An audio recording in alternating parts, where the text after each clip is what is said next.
This video is an introduction to nucleotides. Nucleotides are monomers of nucleic acid, so they're the building blocks of DNA and RNA. Each nucleotide is going to have a phosphate group here, a ribose sugar, and a nitrogenous base. The one here is adenosine is the nucleotide, and the nitrogenous base is adenine. So the word nucleotide is just nucleo, meaning from the nucleus or related to nucleus, and then ide, the common chemical suffix, and the T is thrown in there for pronunciation reasons. So I'll start just by drawing the ribose sugar as a 5-carbon sugar, and there's an oxygen on each one, except for this first oxygen has a double bond, and the rest have our, hydroxyl groups here. And there's just a bunch of hydrogens hanging around. So every carbon, just, the formula for this is like C6, H12O6. So for every carbon, there's that, on average, 2 hydrogens and 1 oxygen. So the ring form or circular form that you see is when this 4th carbon here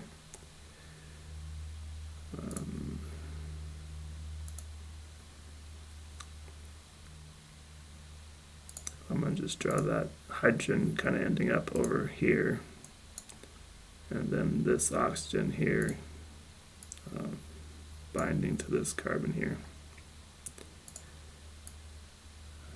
So that gives you your circular structure, and I think the best, this 1,5-bisphosphate, if you ignore especially this one here,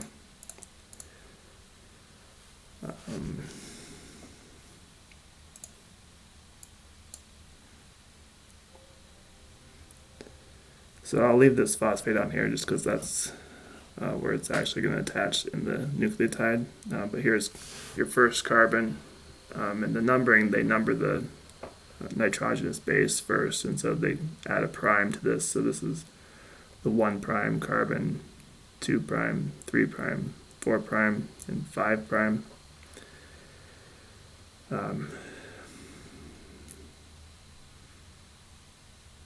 So this is where the nitrogenous base is going to form attached to the nucleotide.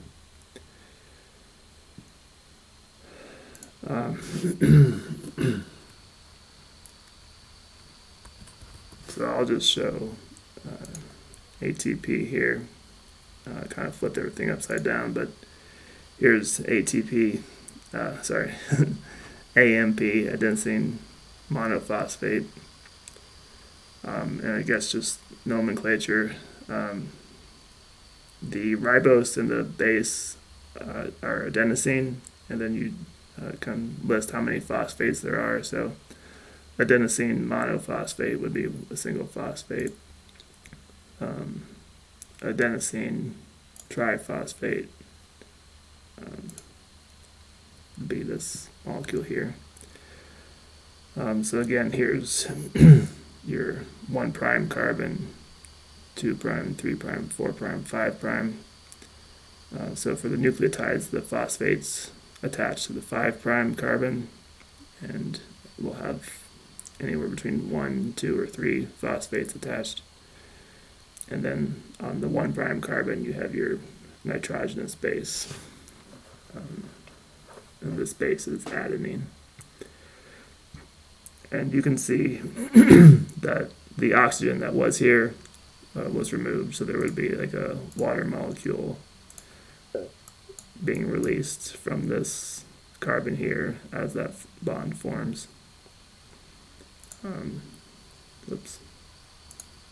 The same here each phosphate, when it attaches, there's a water molecule that gets removed in a dehydration reaction. And then inside of a cell, I would assume that these are all negatively charged. And this one here, I feel like it's -1 charge, but there's a chance that this hydrogen is also removed here for a -2 charge on that last phosphate, but not sure on that. So here's your ribose, 5-carbon sugar forming a ring, and your phosphate ion. And then there's 2 categories of nitrogenous bases. The purines have the 2 rings, and the pyrimidine has a single ring. The single ring having 6 carbon or nitrogen atoms in it. Not sure the exact term for the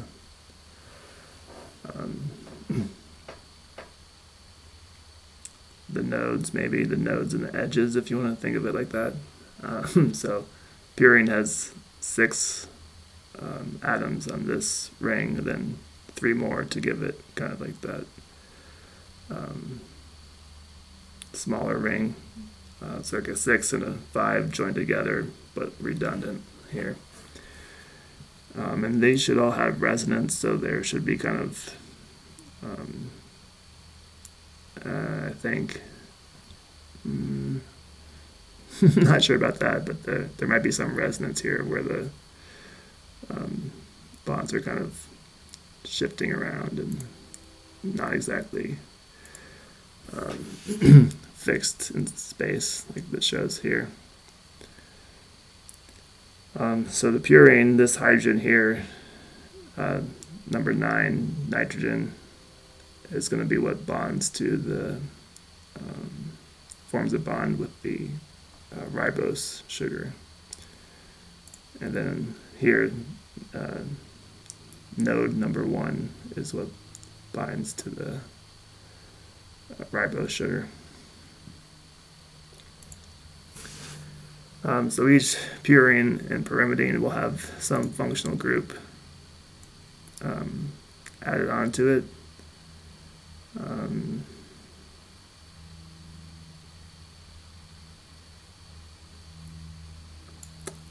But I guess also this, when you have an oxygen with a single bond to other things, it's a ether functional group. So the phosphates, when they form a chain in the nucleic acid, they're going to be this phosphodiester. I said ether, sorry. Let me go back. I said ether, but there should be an ester. An ester is when you have a carbon here, double bond to oxygen, single bond to another oxygen with some other groups attached to it. So you can see this phosphodiester bond here kind of has a phosphorus instead of carbon there, and then it has the same oxygen going off, but it also has an oxygen in the other direction. So it has 2 of those together, so it's a diester with the phosphorus in the middle, so it's phosphodiester. And that's going to be the bond that links together all the nucleotides in a DNA or RNA. And then the nucleobases, or nitrogenous bases that we just saw, the specific ones will have some functional groups attached to it.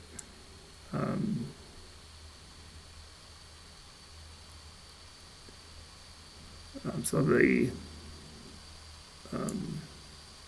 amine group will have the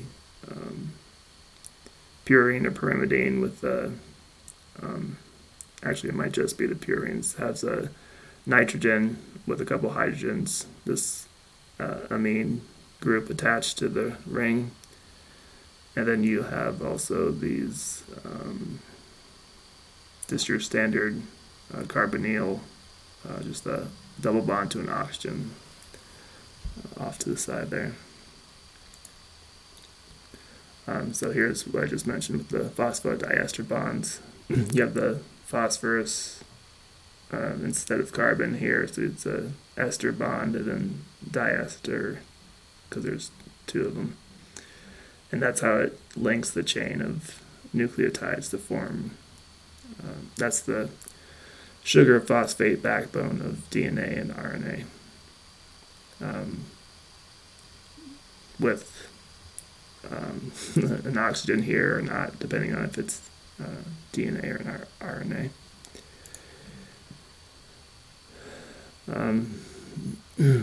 So the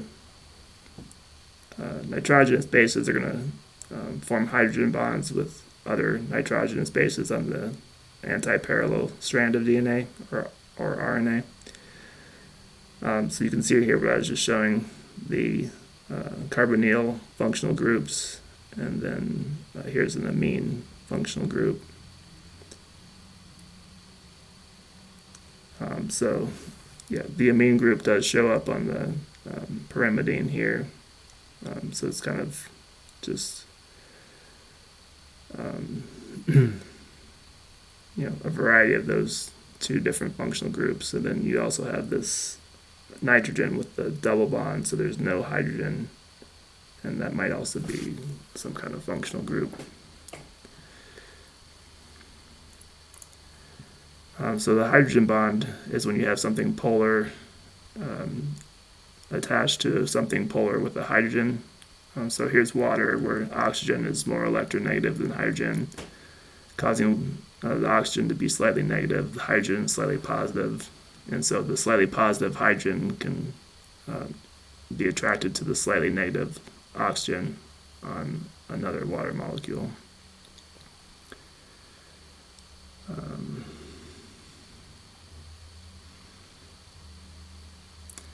I'm not sure if it's going to show nucleotides on this page, but the main thing I wanted to show here was just these bond strengths, unless I missed it already.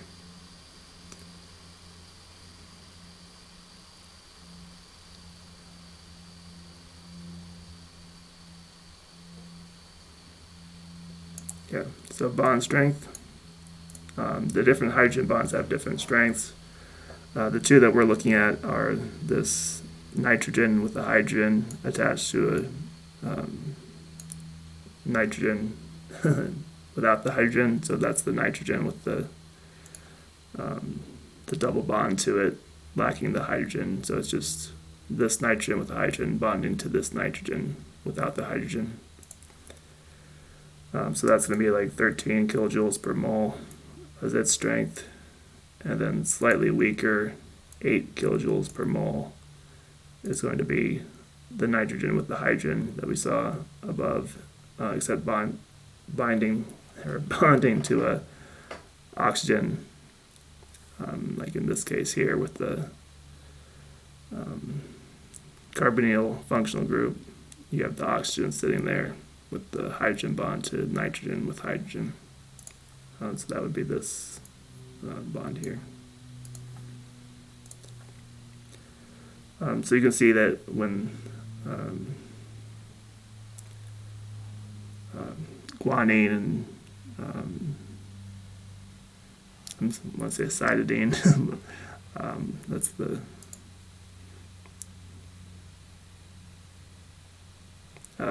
cytosine, sorry, guanine, cytosine, when they bond, there's 3 hydrogen bonds being formed of various strengths, and then adenine, uracil, forming two bonds. I think that's pretty much everything.